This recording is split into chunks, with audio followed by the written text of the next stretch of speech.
You're listening to the Biohackers World podcast. Welcome back, Biohacking fam. My name is Dr. Cybil. I am an epidemiologist, the founder of Miami Vice Magazine, and the author of Eat Like a Pro. Welcome here. We are recording live here at Biohacking World, Miami, and I'm so excited to be joined here by Matt Tjardes. Did I do it right? You did. Yeah. Awesome. He is the co-founder of Holistix International, which is a pioneer biohacker and innovator in light and PMF technologies, dedicated to pushing the limits of human performance and longevity. Yeah. Thank you so much for being here today. Thank you for having me. I'm excited. Absolutely. So how long have you been in the world of biohacking, and how did you get into it? Sure. So I've been into it since the 90s, and it all started pretty much when I got into sports, when I got into wrestling. Nice. We were doing certain things back then, like, if you got sick, you use the sauna suit, and then you go for a long run, and we might not understand exactly what we were doing, Right. but we knew that you wouldn't get sick after that. So we were doing cold showers, we were doing keto. And I'm a big reader, so I started researching a lot when we were doing all this stuff. Why is it happening? Like what's happening to my body? Yeah. Exactly. Why does it work? So that was initially my beginnings. And then, of course, getting into supplements on top of that, too. And then, after I was done wrestling, I still continue exercising and lifting weights. I got into powerlifting, just trying to look for various advantages. We'll keep it as natural as possible. So that's really how I initially got into it. And then, of course, when I met my wife in the early 2000s, that's when she introduced me into light and frequency as well. So it made me a little bit more well-rounded. A little biohacking fam. Yeah, exactly. And in terms of you and your family, were you the only one that was into it, or was your family into it as well?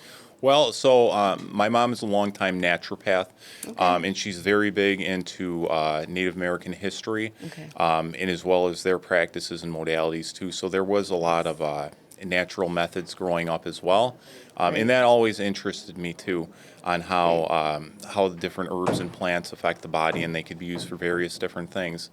So, and then, progressing to now, me and my wife and our son, we're all doing all the different things, so... Amazing. I love Yeah. that. A family that biohacks together stays together, right? Yeah, for sure. And you call yourself the mad scientist in the best way, precise, methodological, and bold. What does your self-experimentation process actually looks like on a day-to-day? How do you decide what's worth testing? Sure. Well, so I think you nailed it there about the mad scientist part. It's as far as my obsession and drive and being meticulous about it and everything, especially when learning about all the technologies and all different ways to biohack. So what my biohacking looks like now, it's drastically different from how it used to be. Before I was really kind of, try out different things, keep adding more and more. Now, I will tend to take away something before I will add something. But my experience now, I know exactly what works for me after many years of trials. So if I do try to add something new in, it's very research heavy in the beginning. I've always been research heavy. I have to completely understand how it works. I have to make sure there's studies that correspond to that too, and I advise everybody to do that. But in addition to that, I equally weigh personal experience too.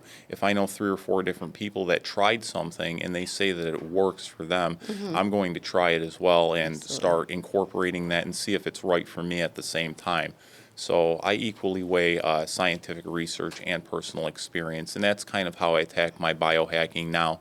And I do have different goals now as opposed to younger. I mean, I'm not in sport and I'm not trying to reach powerlifting records anymore. It's more of good quality of life and longevity. Absolutely, which is fundamental, right? Yeah. And Holistic was co-founded with your wife, Rhonda, blending data, science, and intuition. How has working as a couple shaped your approach to biohacking and human potential? Sure. Well, so a bunch of things. I mean, she's an amazing woman, and we've been together 21 years. Shout out to Rhonda. Yeah, shout out to Rhonda.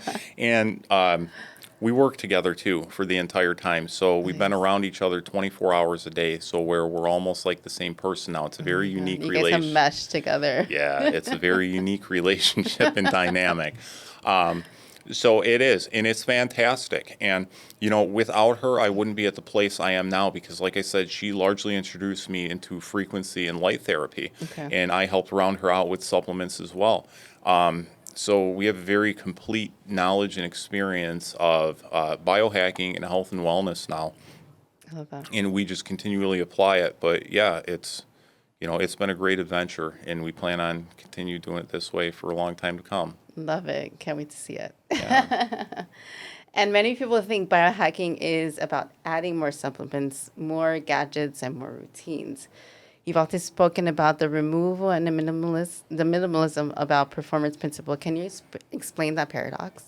Sure, definitely. So it's kind of a tough one because everything works a little bit different for everybody, okay? And I'm a big believer in if something doesn't work right for you, or if you're getting side effects from it, just immediately stopping For sure. and be done with it. Maybe come revisit it later or not do it at all. As far as removal too, so the way I look at it kind of is if you're taking 10, 15 different supplements at the same time or using 10 or 15 different devices at the same time, how do you really know what's working? Exactly.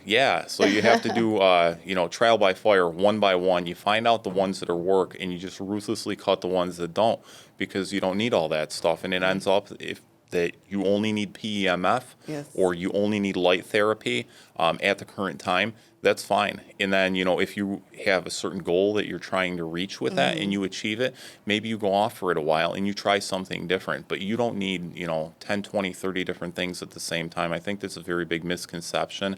And especially now, with how advertising is and how people push things, it gets you very excited. It does like a real big psychological thing to you. Absolutely.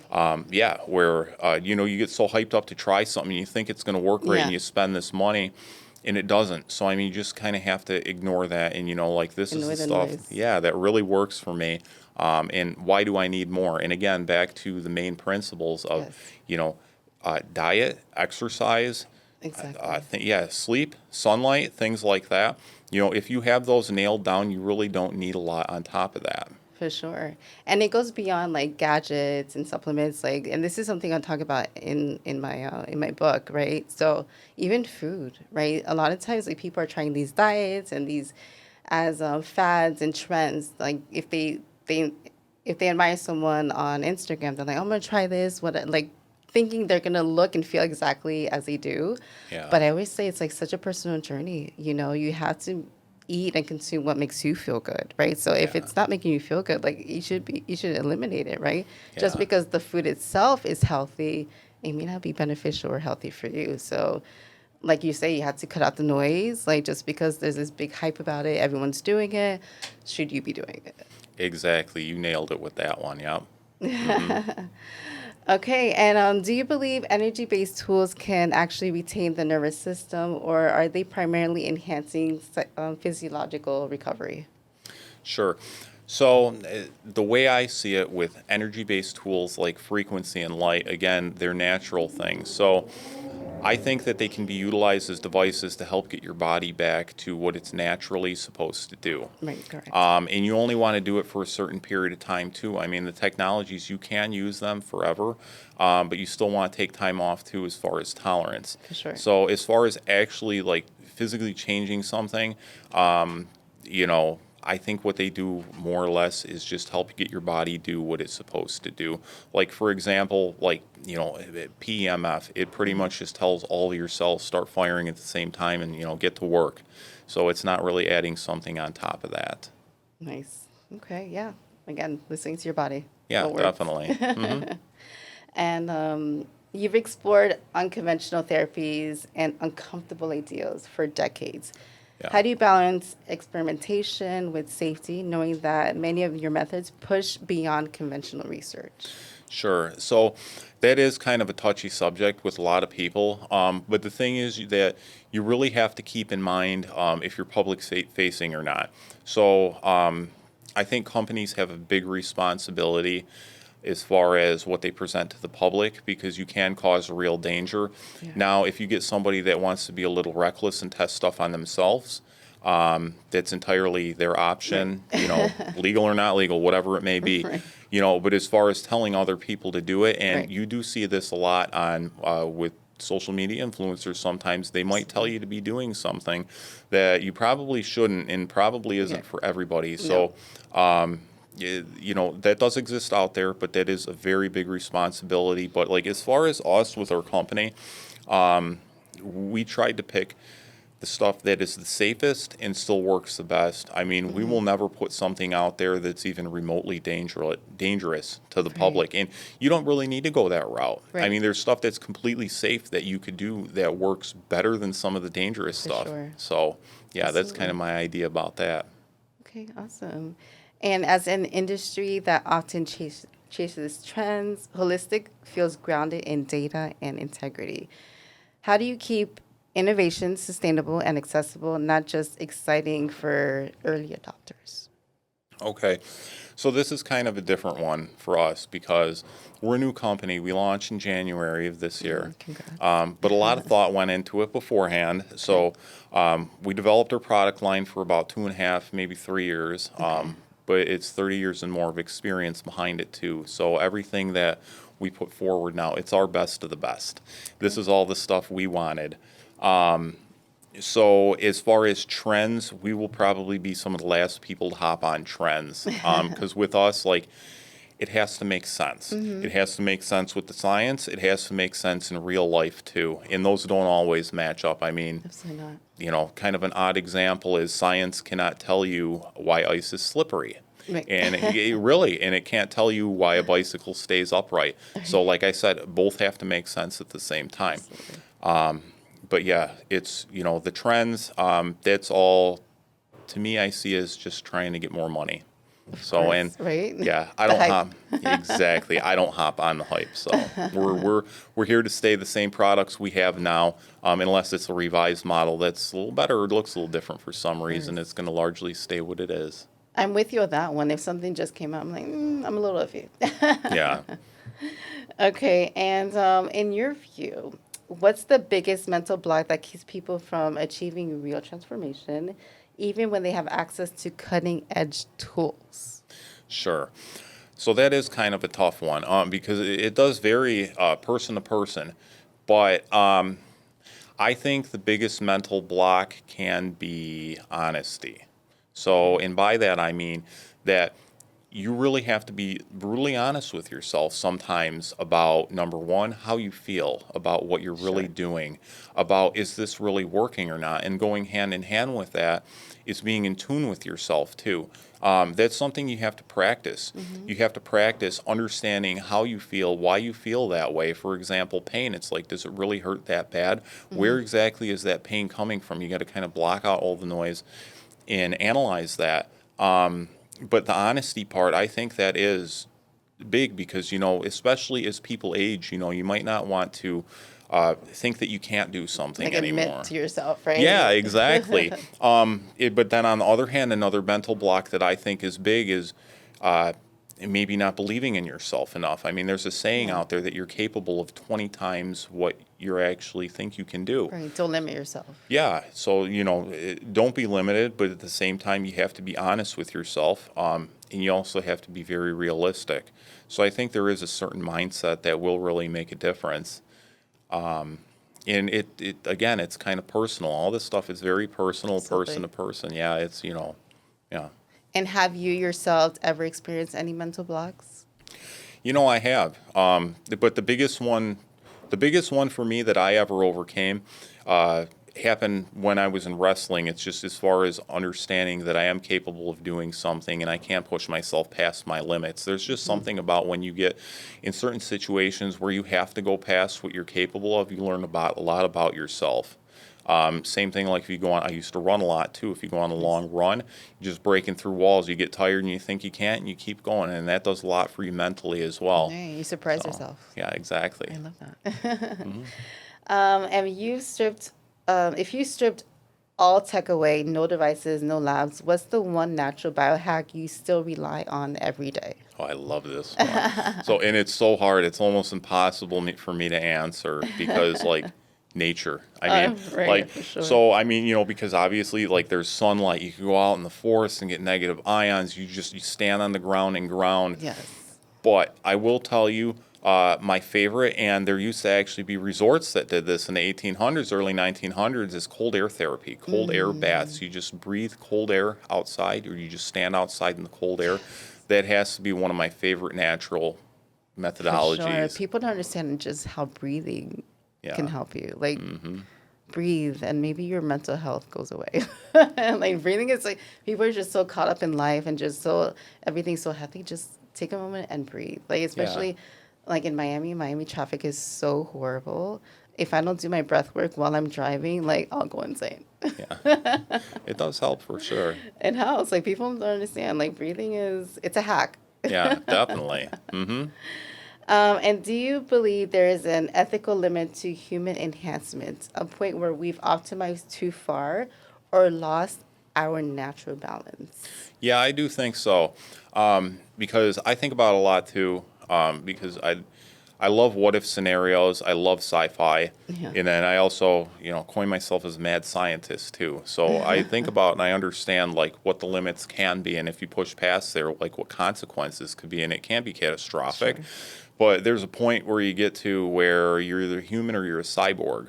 So, and I largely believe that, they have bionic limbs and legs now. Right. And I mean, you can augment tissues and various things where you could go beyond human capacity, but like, at what cost? Right. So, and I truly believe that, even with our products that we have, is that whatever you can do to help yourself be as in your best natural state as possible, I really think that's the way to go. And again, the responsibility on companies, it's like, there's marketing behind it too. If you have a company telling you that you can exceed your human limits in this capacity or that, it's like, okay, how are they making money on it and why? It's like, what's going to be the real consequences? What's the true motivation? Yeah, are you going to, maybe you could be, Mr. Fantastic for 5 years, but what happens after those 5 years? Are you going to die early? You're going to get cancer, some major disease, and it's like, you can't. So I definitely think there should be limits like that. And I think for a lot of people, they think of like the right here and the right now. They don't really think long term. Like, this is gonna make me feel good and look good right now. Like, the future's the future. We don't care about that. Like, right. Yeah, that is a big mentality. But you have to think about the future, because you know what, 5 years is gonna come and go in a snap, and then when you get there, you're gonna be sorry. Like, yesterday was January. Yeah, we're already on October. Exactly. Yeah. It's insane. Well, November. See, I'm already behind. Yeah. If you could leave our audience with one truth about pushing limits, what would it be? What's the real edge, the body, the mind, or the willingness to explore? Okay, so I think the real edge that people are going to get here is ties into back with what I said before. It's that you have to really be honest with yourself. And you have to be research heavy and understand why things work. You have to understand exactly what you're doing to your body. What are the consequences going to be, good or bad? Are there any long-term effects? Is this research real? Are these doctors putting out this information real? Are these social media influencers even real? There's a lot of fake stuff nowadays and bad information. I've heard thousands of people misspeak, so-called professionals. So I'm a big believer in research and, like I said, honesty, being honest about what you really need. And then you just kind of build upon it from there. And aside from that, any other advice I could give would just be, foundation. Foundation is key. If you don't have some kind of movement, exercise, and diet, then you don't really have much to build on. You're not going to get great results. I think that's an amazing answer. And of course, now there's even more like noise with the AI technology and everything like that. So like, if you know the foundation of the roots, I think you're good to go. Matt, this has been amazing. Thank you so much for joining me today. Well, thank you. Thank you so much for having me. It has been amazing. Sure. And everyone out there, I know Matt has given you so much. I hope you take the time to listen to this and reflect and just live your best biohacking life. Until next year. Bye. Come join us at Biohackers World in 2026, coming to an area near you.